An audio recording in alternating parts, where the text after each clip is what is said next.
So what people have failed to realize is that why is it, right, that in the US, the number one companies are still all of your big fund houses, your BlackRock, your Vanguard, all that. Because if any of the stuff that robo-advisors that they said is true, then these guys should be long gone because they charge a lot worse.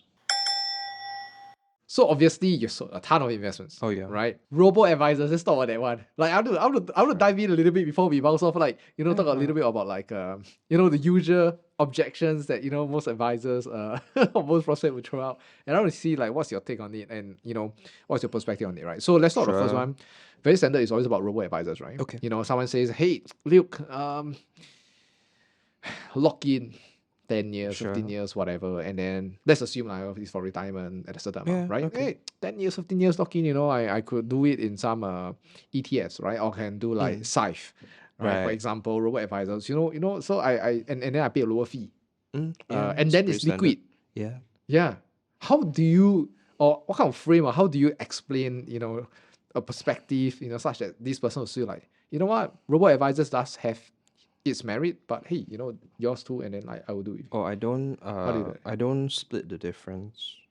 Okay. I don't believe in the slightest that robo-advisors have any merit, if at Thoughts? all. Yeah. And I have to try and make that as clear as possible while still sounding polite, lah. Yeah. Right? Because if you do enough research on robo-advisors, you'll realize that they really are largely without merit. And so here's the reason, lah. Because obviously, like I mentioned, people will throw out this, and so I like to answer things on a more technical, fact-based level, right? So before someone has even decided to bring out my product, they already bring out someone else's product. So I have to show that I know every little thing about that goddamn product, so that when I bring out my product, it sounds like a very natural progression. You know what I mean? So it's not that I'm trying to counter what you're saying with my product. I am already completely demonstrating that I know what you're talking about more than you.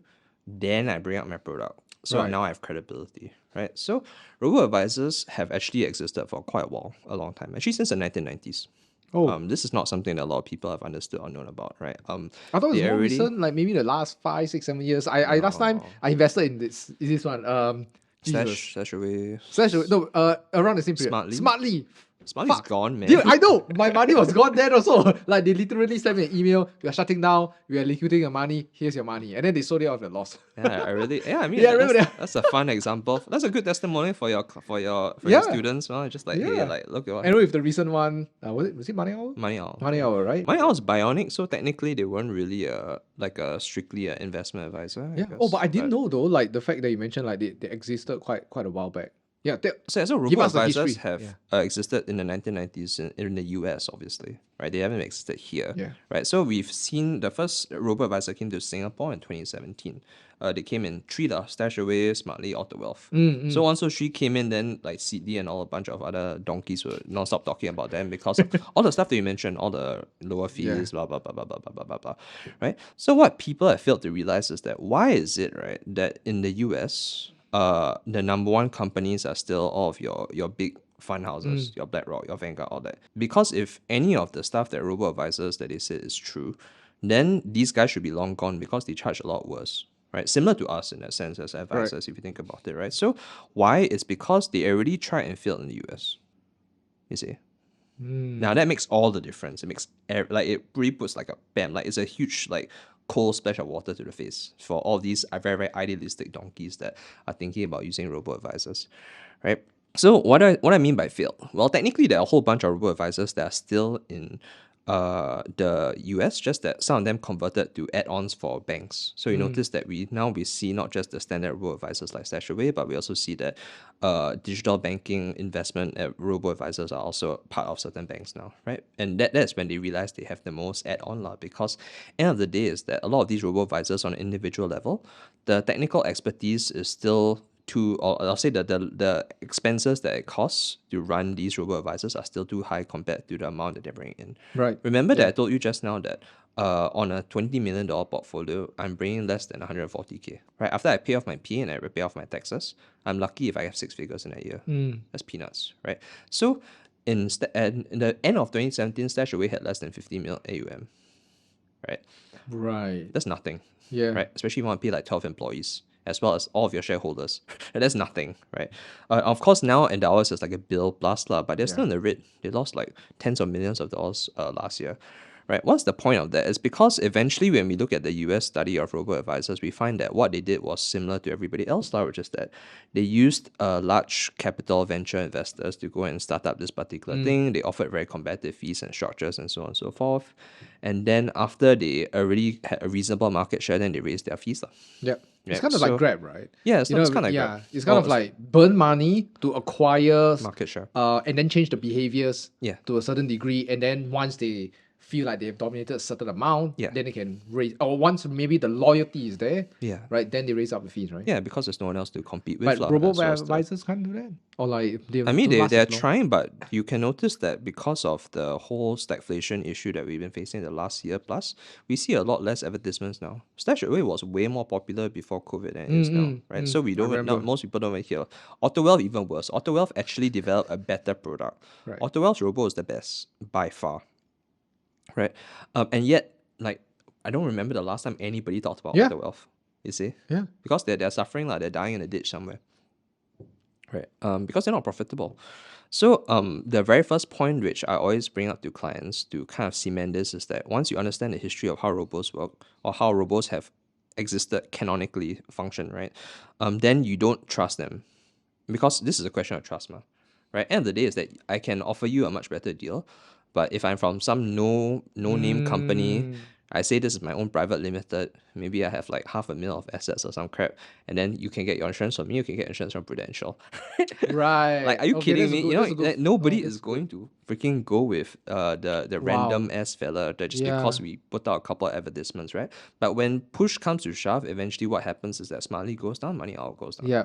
Right, and there's not a lot of robos which will survive without eventually having to play out a client a customer Customers do not like getting played out, right? Which is why even though Grab was successful for a while, but the market share until now is still regulated to a lot smaller than back when it was you know, they released their IPO at like almost like $12, and then now they are still stuck at like the $3-ish stage, right? So that's a 75% decrease in valuation, and the market has responded to letting Grab know that we don't really appreciate that you had a gazillion one vouchers and then now you don't have. Yeah. Like, that's the end of the story. So even robo-advisors, if they can't be demonstrated to be reliable, then that's the very first step which clients or advisors have to use to kind of weaponize their credibility, which is that at the end of the day, I'm working for a company which is essentially never going to run out of money. Like the insurance company, in order for you to function at MES, you need to have what we call a capital aggregate ratio, right? Do you know this? CR, right? it's cute, They need a specific. Yeah. So if you don't have at least 1.8, last time used to be 2, right?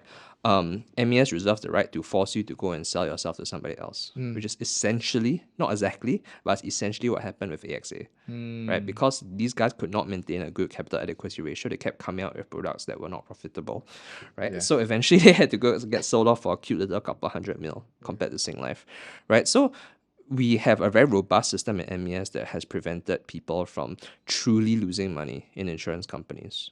But you have no such real protection of robo-advisors. You solve for yourself in Smartly, right?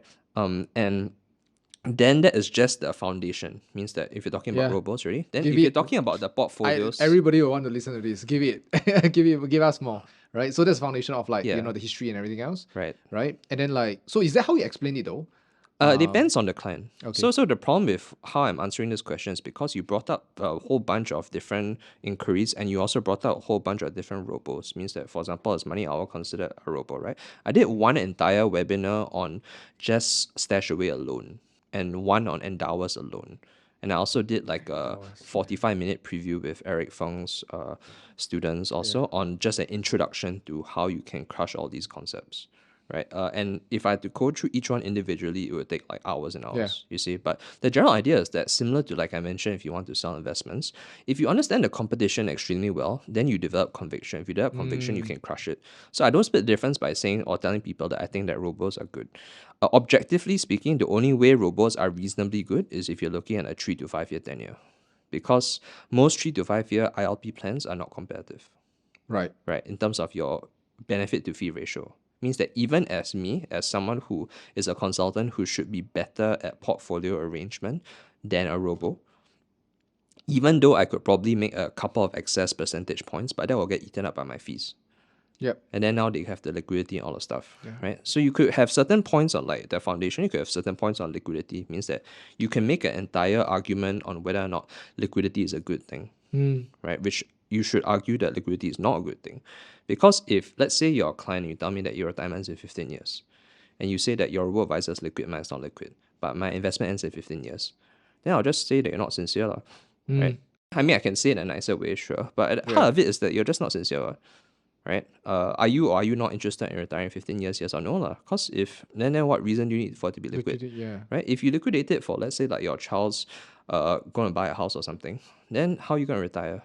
Right? So I am not the one who should be answering these questions. I'm a financial consultant. I'm trying to help you. Wow. Right? So you have to answer these questions for me. And if you're not happy about that, then you go and figure out, like, I think you have a very, very much larger or much more difficult problem than whatever it is we're trying to discuss in the moment.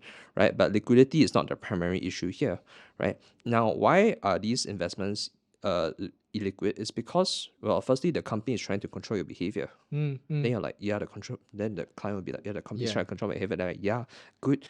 Like, what you want, you know what I mean? Like, some people will feel that that's not a good thing. It's a very, very good thing. Like, you ask a client. I agree with that. Well, you ask a client, when was the last time you made a purchase which you didn't mean to make, or when was the last time you spent some money on something more than what your initial budget was? Have you never made this kind of mistake in the last 1 year? You think that you won't make it for the next 15 years? Really? That's why you're so confident. 100%. As a working adult. Yeah, we talked about regulation just now, right? People would just like spend money left, right? Yeah, exactly. You know, and then they just, you know, in the wave of the moment, it's like, I got 100 grand right now. Spending 2 grand on this Japan trip isn't too much of a big deal. Exactly. Go. Yeah. And Because it adds up, it all racks Yeah, up. yeah, right? 100%. So when you let a client understand that certain things that they perceive as bad are actually very good, and certain things that are perceived to be good are actually very bad, then their whole mindset changes. And if you are able to deliver this with a lot of conviction, then they realize that even if they didn't understand it, because I'll say, when I give some of my clients this explanation, and depending on, let's say, how casual it is, if I'm at a dinner and we're doing this stuff, right? If I take hours, I'm happy because they know that I'm listening to the same everyone's engaged. If it's like over Zoom, I try to keep it a little shorter, right? But the general idea is that once, even if they don't fully understand what's happening, they understand that you fully understand what's happening. And if they need you to repeat it, you can repeat it. Right. So they start to believe that, oh, actually this guy, like, is he talking out of his ass or is he just very, very good at his job? They can go and verify some of the things they're talking about, and then they realize, oh, okay, like, actually, this is something that's happening. Or like, if they go and check back, oh, did Smartly collapse? How did they collapse? Has robo-advisors in the US ever, like, what did they do up to this point, and how did they come here and try and make money, all that stuff, right? Like, yeah, like so when you start to turn a situation where robos are offering you low fees and they're offering you so many benefits and all that stuff, and then they're giving you like trailer fee rebates and stuff like that, you turn it around and you see, look, 20 years ago, like, these guys were all doing this exact same thing, and then look at how they screwed you over. Right? It's not that like so do you really want to take a chance with an entirely new product in Singapore just because it's offering you a very good deal now? Right? What are you gonna do if this thing doesn't work out? And then now you're 4 or 5 years, 10 years behind everybody else on the curve. Right? You could have stuck with a product that already gives you a very clear, systemized idea on how you could get to a certain place. Right? But you didn't do that. So what are you gonna do next?